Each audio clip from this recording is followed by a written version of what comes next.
without further ado, then I'm honored to introduce Gina Szajnuk. I've tried 3 times to pronounce it. The spelling is much more complicated than the name.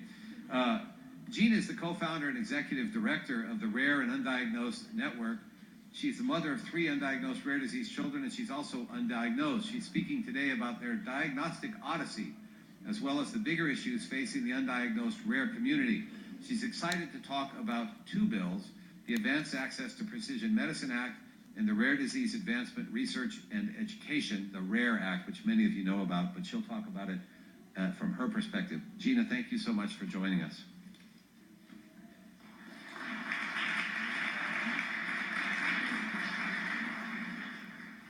Speak up, okay. This is gonna fall. That's good. Oh, the clicker? The clicker is right there. Okay. It's working well. Oh, to you, okay. This is the middle button, right? There we go. There you go. Well, that's kind of awkward to be going that way, so hold on. Thank you so much for the introduction. And as he said, I'm the co-founder of the Rare and Undiagnosed Network. Rare disease afflicts 30 million Americans. Nearly 1 in 10 of your friends, family, and colleagues are living with a rare disease, and half are children. 30% of children with rare disease will not live to see their 5th birthday. Collaboration of rare disease stakeholders is much needed to help improve the time from diagnosis to treatment for the 95% of rare disease patients that do not have an FDA-approved treatment or therapy. But that's not why I'm here today to talk.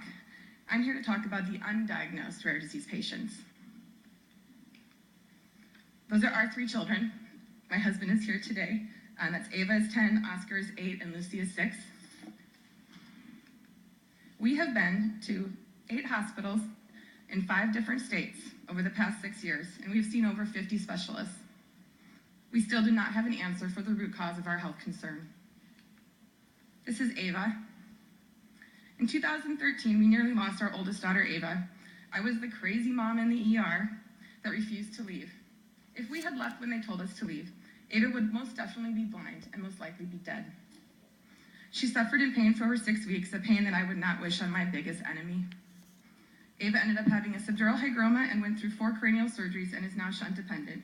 She has been recently told to accept her pain and her extreme fatigue as her new normal. She has missed so many school activities and dates with friends. There is no magic pill to help Ava feel better. This is Oscar. Oscar lives in pain every single day. He missed over 50% of his school year last year due to his pain. We have accepted Oscar's new normal and we accommodate his schedule. This is my little Lucy. She's a fighter. She pushes through her pain to attend school every single day, but she comes home and crashes and cries. This is me. I was born healthy, but in 2007, when I gave birth to Ava at the age of 34, I started to have new symptoms. And then during the time that Ava had her trauma, my body went to a whole new level of instability. There is no magic pill for me, and I do not fit in any box. We came out of the walls of the hospital, and, sorry, hold on. I'm missing a page. Anyway, I know this one by heart. Okay. We came out of the walls of the hospital and into the world of genetics. We have had our exome sequencing done and analyzed 6 times. We've had our whole genome sequenced and analyzed 3 times. We still do not have an answer, a cure, or a treatment. We went to the UDN, which was an incredible experience, and we came out without an answer as well. We were lucky, though, that we were accepted. 50% of applicants are accepted, 50% are adults, and 50% are children.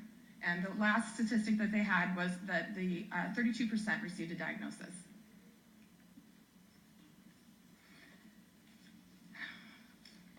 This is what I'm about to, okay. I know, I'm trying to read which one it was. Sorry, my papers.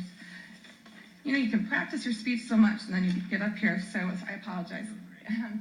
So yeah, Dr. Ryan Taft spoke at the last caucus, and I was fascinated by his statistics that he had. He explained that in the United States alone, there are an estimated 6 million patients with a genetic disease that are not diagnosed.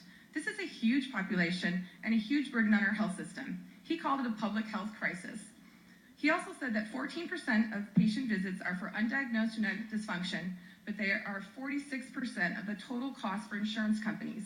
He explained that this brings the cost to the insurance companies to an estimated $57 billion per year. 34 to 71 of admissions are genetic disorders, and 31% of babies in the NICU have a genetic dysfunction. The average time to diagnose is 8 years for rare disease patients. Many undiagnosed rare disease patients live their entire lives without a diagnosis or with a misdiagnosis. We need to eliminate the diagnostic odyssey, which causes physical, emotional, and financial ruins for these families.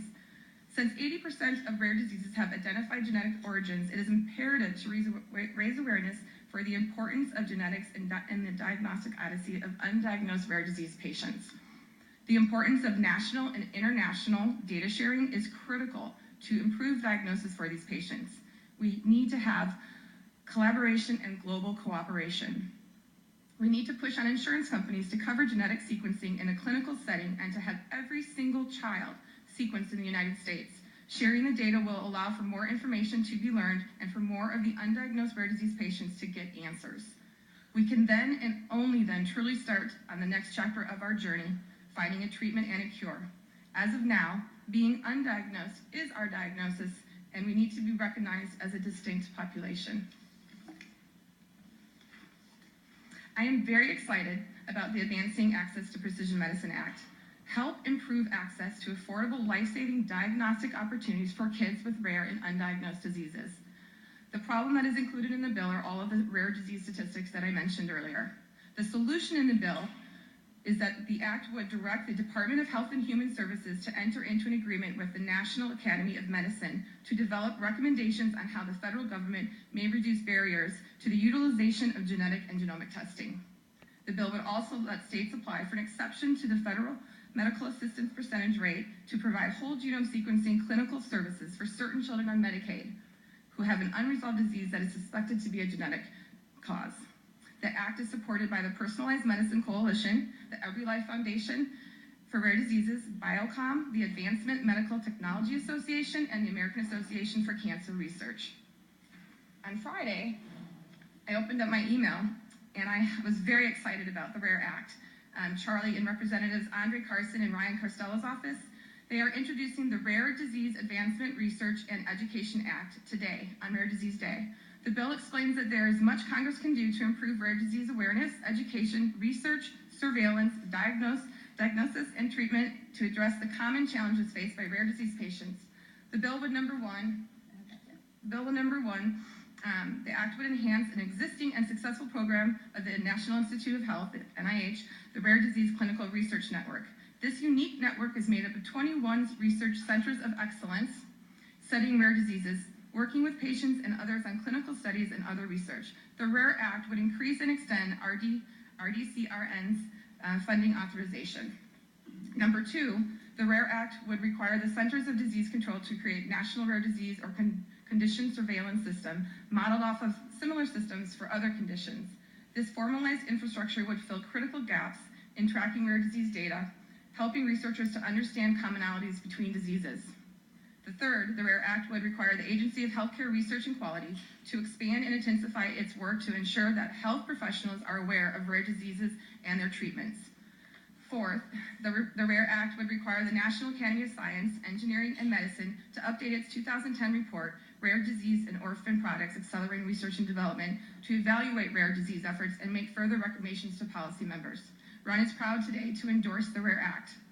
And lastly, as I look around the room, my little personal note, which I told my husband this is when I was probably going to cry.